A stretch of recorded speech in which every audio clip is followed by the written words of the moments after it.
Hi, folks. We're Tacitus today. Tacitus today, your pushback channel. Thank you for joining this audio live stream. In this essay, I'd like to talk about how each group that's being imported into the West, and this is part of the wider sort of social justice, equal outcomes type view of all social controls and organisational structures, that each group being mass migrated into the West, including Indigenous groups like Indigenous Aborigines in Australia or North American Indians and so on, they should not be, because they're different in many ways, they should not be subject to one law. So there should not be, everyone is equal before the law, everyone is subject to the same laws. Now, however imperfect you may think that is or isn't administered, that ideal is the one that will most likely guarantee social cohesion and obedience to the law. When I say obedience, thou shalt not kill and so on, don't steal, don't kill and whatnot. But this is not something that's shared in the social justice. The road to hell is paved with good intentions type dreamers, some who are horribly vicious and everyone else is a Nazi or a fascist disagrees with them. But this is how it goes. And I've just recently we were indirectly drawn into discussions regarding some policy development stuff. We were, this is in the business I was sharing, that I was part of. And it came down to, much to my surprise, it drifted off into issues of jurisprudence and the law. And so well, why are so many black people, I'll simplify this a bit, but why are there so many black people in prison? Well, because they're breaking the law. Well, but it's white man's law. It's law that, their social structures, their family structures, they're the way they live and their attitudes to the law and so on. We can't make them abide, because if we make them abide by white man's law, they'll end up being disproportionately put in prison.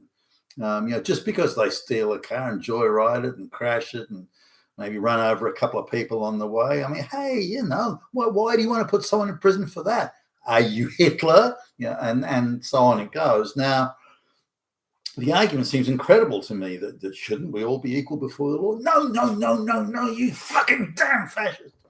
What we need is special laws that are sensitive to the social structures, views, and attitudes of a certain group, say black people or Islamic people, or whether they be Shia or like the various groups and so on.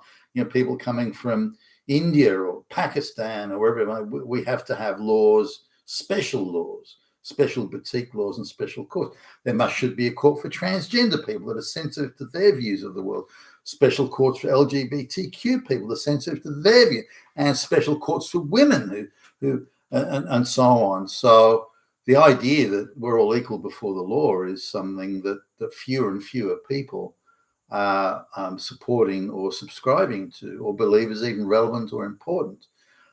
This idea of little boutique laws and boutique courts and so on that split every group up into a special pleading group that has special needs and thus special laws and special courts. Now, on the flip side, it means that none of these people have to abide by the law. For example, the Islamic person says, well, look, why do I have to abide by your laws? Their laws, they're Christian laws. They're written up and designed and implemented and so on by the evil, unclean infidel. Why should I follow those? I'm a devout Muslim. Why should those laws apply to me? They're Christian white man's laws. They're the laws made by the same people that permit women to walk around unaccompanied and wearing, short dresses or, plunging necklines or, that. Why is it? Why should those laws apply to me? You unclean infidel. And if I do break your laws, then I have broken no law. I follow the laws of Allah. Allah is my law, and as written up in the Quran. And I don't have to abide by your Christian laws and racist. So that's the Islamic people and the various subgroups of Shia and all this sort of stuff. And then Australian Aborigines, they have a different social structure. Why should they be subject to white man's law? So what if they steal a car and going out? They don't. What's wrong with that? Really. And we should remove them from the influence of their families and their tribe. But if we do that, we're Nazi. If we don't remove them, we're negligent. And on it goes. So, they always, in every situation, they want it both ways.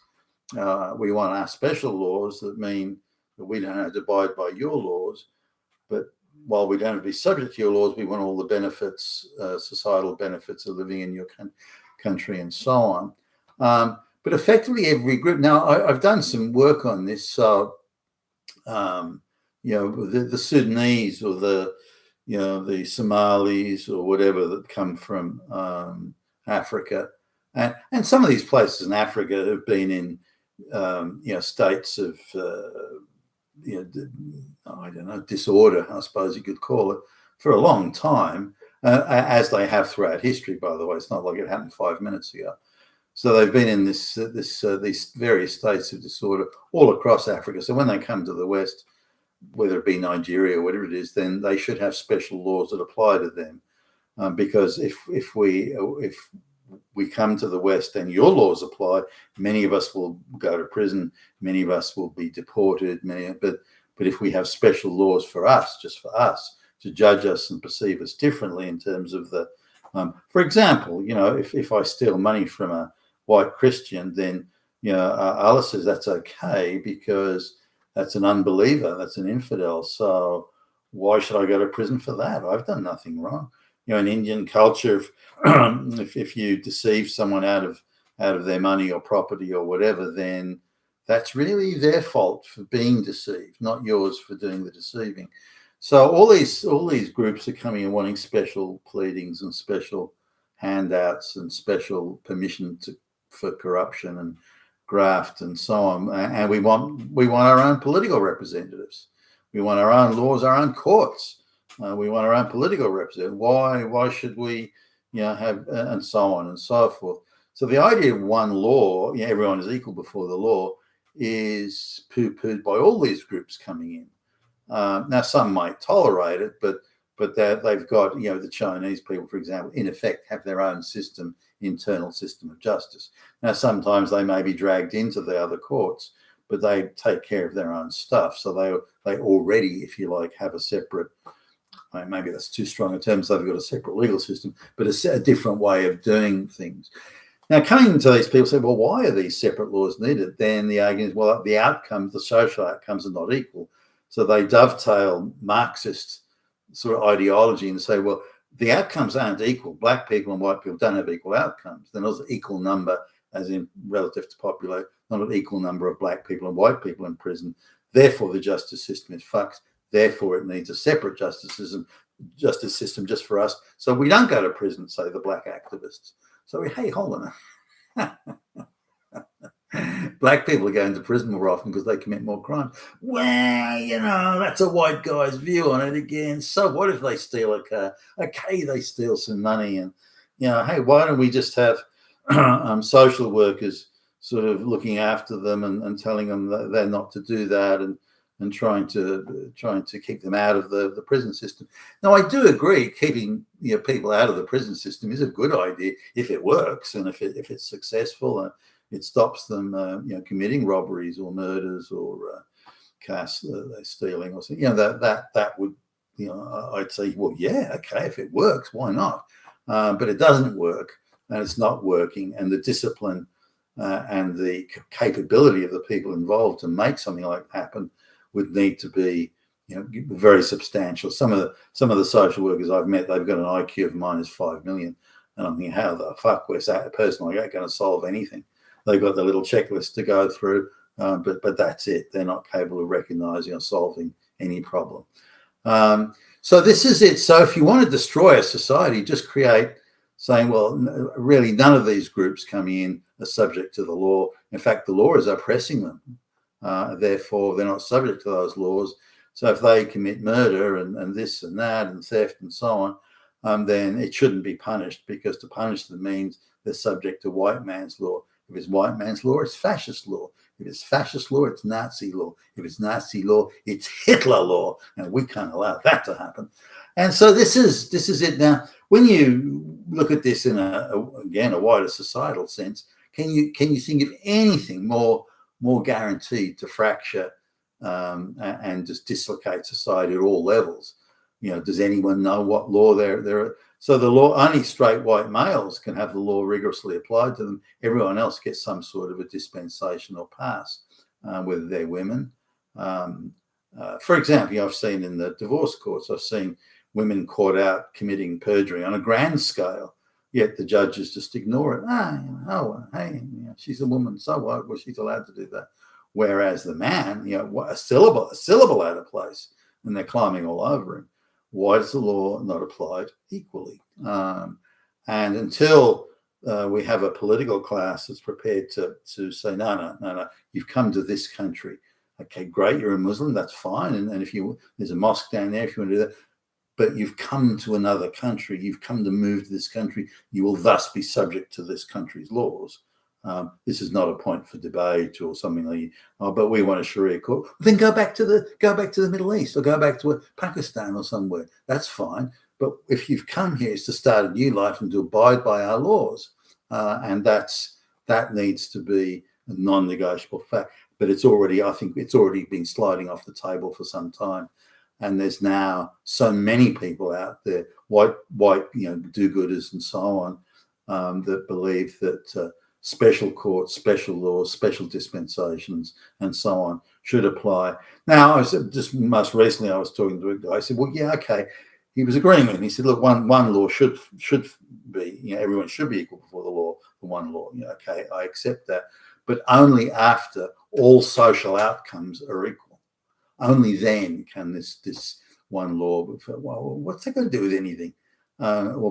So only when fewer black people are going to prison and more black people are CEOs of banks, and more black people are getting PhDs, then and only then does the law have to apply to them, to apply equally to all."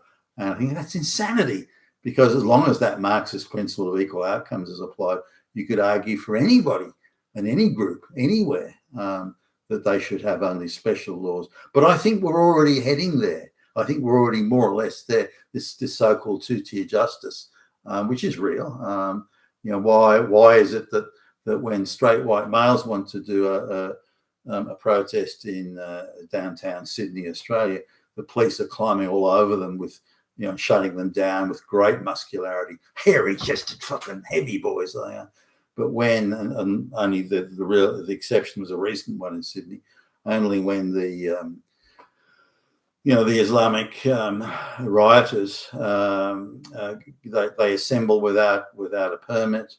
They're told to leave, hours upon hours. The police are asking them to leave, and then suddenly they decide they're going to, while the police are trying to move them on, they decide they're going to crouch down in the middle of the street and start praying and this sort of stuff. They expect and are getting special dispensations. The muscularity of the police in moving the straight white males on because they're Nazis. Why not have the same view of moving on Muslims or anyone else? LGBTQ march, it doesn't matter.